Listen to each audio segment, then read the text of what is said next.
Yes, folks, today I want to show you one of Andrew Bolt's better interviews, simply because it is so pertinent today in respect to free speech.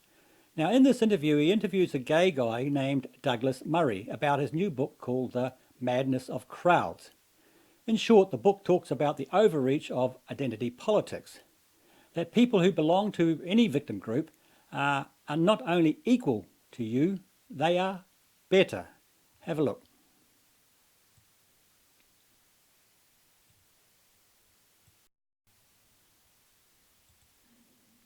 You could not get a more impeccably left-wing academic than Melbourne University's Holly Lawford-Smith. I mean, she teaches climate ethics, for heaven's sake. She teaches about race privilege and radical feminism. She says she's a lesbian too, a campaigner for women's rights. I mean, she is the very model of a modern left-wing academic. Except she refuses to believe, as a feminist who has fought for safe spaces for women, she refuses to believe that a transgender activist like Alex Drummond can now be called a woman, especially when Drummond does not take hormones, he has not had sex reassignment surgery, and he's even kept his beard. But because Lawford-Smith says things that once seemed so stark, staringly obvious, like a person can't change their sex and a bearded man is not a woman, other academics and students tried to ban her from speaking at Wollongong University. A French magazine cancelled an interview with her. And now Twitter has suspended her account for allegedly violating its rules against hateful content. Yeah, so you can see what's going on here, folks. The left are now starting to cannibalise the left. Now, this madness of identity politics has been perfectly described, perfectly analysed in a new book, The Madness of Crowds, Gender, Race and Identity. It's by British writer Douglas Murray, who also wrote The Strange Death of Europe, which I would highly recommend. I spoke to Douglas Murray overnight.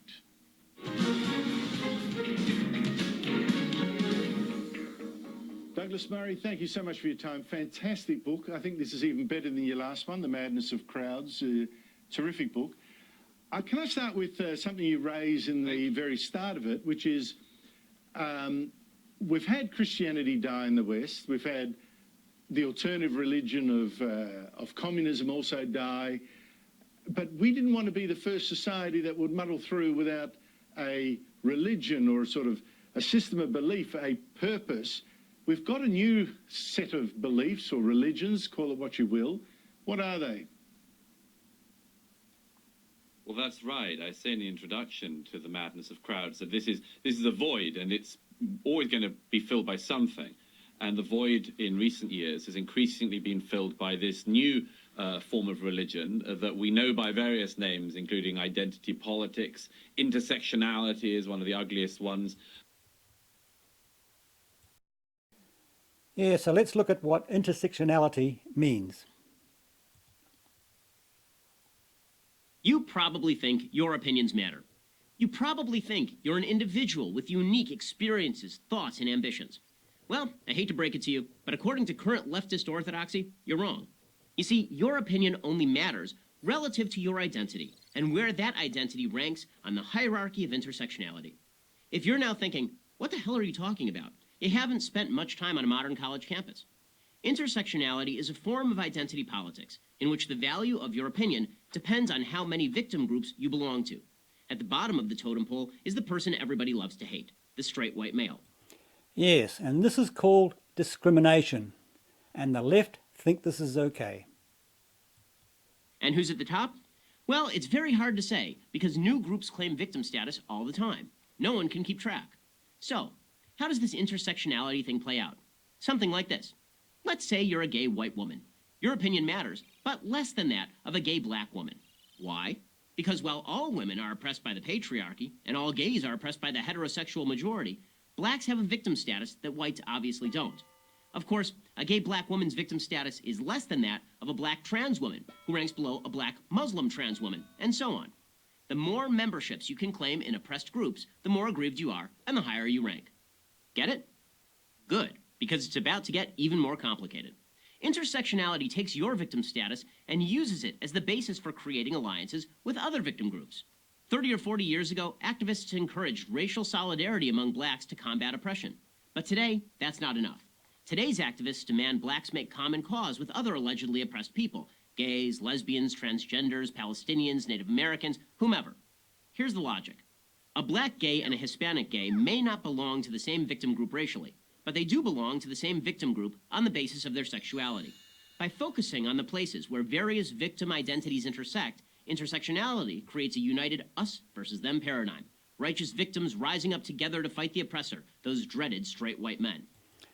Yes, but they are not only targeting white men now, they're also targeting anyone who is lower on the victim ladder, anyone who disagrees. Anyway, back to the interview. Identity politics, intersectionality is one of the ugliest ones, and there are various other names for it. But basically, it's a worldview that believes that everything is to do with justice and injustice, power and lack of power, hierarchies, and where you stand in it. And the main things you see are the tripwires that now we all know about. Everything's to do with being gay or LGBT, particularly T. Everything's to do now with that last bit, the trans bit. Everything's to do with race. Everything is to do with women, feminism, and relations between the sexes. And these are all issues which are really important, which we've become totally incapable of thinking about or speaking about, because everyone has told everyone that we have to agree to an incredibly narrow set of new orthodoxies, or you're cancelled, you're finished, you're over, you're toast. Yes, anyone who disagrees is toast. And it's got a sort of point. It believes that you can find social justice for everybody on Earth at some point in the near future. Impossible. And I think that this has crept up on all of us. On my visits to Australia, I've noticed that Australia has really imbibed this very deeply, this set of new sort of ethics. That you show that you're a good person by being an ally, by being completely on board with each of these issues. And the thing is that they all start in a good place. Like, who doesn't want equality? Who doesn't want everyone to be seen to have equal dignity? But there's something that's happened, which is something like an overreach, where each of these rights movements in recent years has moved past equal, which is where I would submit we should all want to get to, past equal to something like better, so that depending on your skin pigmentation, you're actually sort of better than other people. Yes. Now, this is the exact opposite of equality, which the left have been pushing for decades. That depending on your sexuality, you can be better than other people. And I just think this has become incredibly dangerous. And it has to be stopped because our societies are dementing ourselves. Well, let's go through some of the... I mean, one of the things, of course, is it's so reductive. You know, my primary identity must be as a white, straight male. Yours as a white gay male. And, you know, we got to then tip... That's exactly who you are with a set of beliefs we've got to impute to you. I mean, I find it so bizarre going to that point you just made of a hierarchy now that equal is no longer good. It's 2 legs good, 4 legs better, or the other way around, rather. How you, in your book, you just say, how's it the case that the clarion call for the equality movement, Martin Luther King's speech, you know, I have a dream that my daughters will be that people will judge my daughters on the content of their character, not the colour of their skin, has come to be completely reversed, that we do now judge people by the colour of their skin. But yes, yeah, it's ridiculous, isn't it? This is the very opposite of the desired intention. by their gender, by their their whiteness, whatever it is, it's just so strange. Yeah. it's strange, and it's completely toxic. It's toxifying our societies. You know, I grew up in London in the 80s, and it was a very diverse city already by then. And you know, we were sort of getting basically to the thing of equality on all these things. I didn't grow up noticing people's skin color. I don't find it interesting. I don't find being white or being black interesting. Like, I don't find being gay interesting. I don't find it just interesting that somebody is a woman. And I just noticed that in recent years, increasingly, it was the only thing that mattered. And you see, I first noticed it when I noticed it with people speaking in audiences. They would say, "Speaking as a." Yes, it's terrible. Got this in Australia Yes. when I was touring there last year. Speaking as a, like, I'm not interested in anything other than the content of your point or your question. But now it's gone past it. It's every single statement. The statement doesn't matter. The speaker is what matters. What are the characteristics of the speaker? And this silences a lot of people in our society. It intimidates a lot of people. Exactly. It gives a lot of charlatans a leg up. And what's more, it makes everything available to people who just want to do politics. And let me, if I may, just give a couple of very quick examples of that. One of the reasons that I wanted to take this thing apart was because I noticed that in each of these cases, women, gay, race, there were people who were just doing brute politics. Peter Thiel, the famous Silicon Valley tech billionaire, founder of PayPal, among other things, comes out for the American presidential nominee for the Republican Party in 2016. He says on the platform, "I'm proud to be an American, I'm proud to be gay, and I'm proud to be supporting the Republican nominee for president." He is attacked by the main gay magazine in America that says Peter Thiel may sleep with men, but in no way is he gay.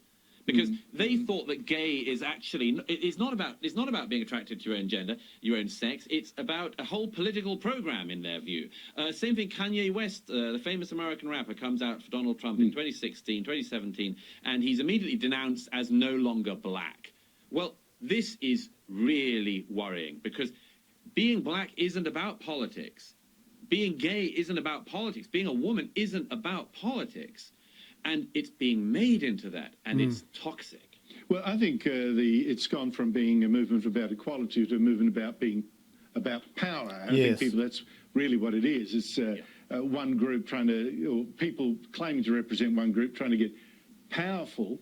Because you mentioned that dreadful habit that immediately announces the fraud, the sued. You know, speaking as a gay woman, or speaking as a refugee, or speaking as whatever. There's the opposite of that is, if you don't belong to a certain group, then you can't comment on certain topics.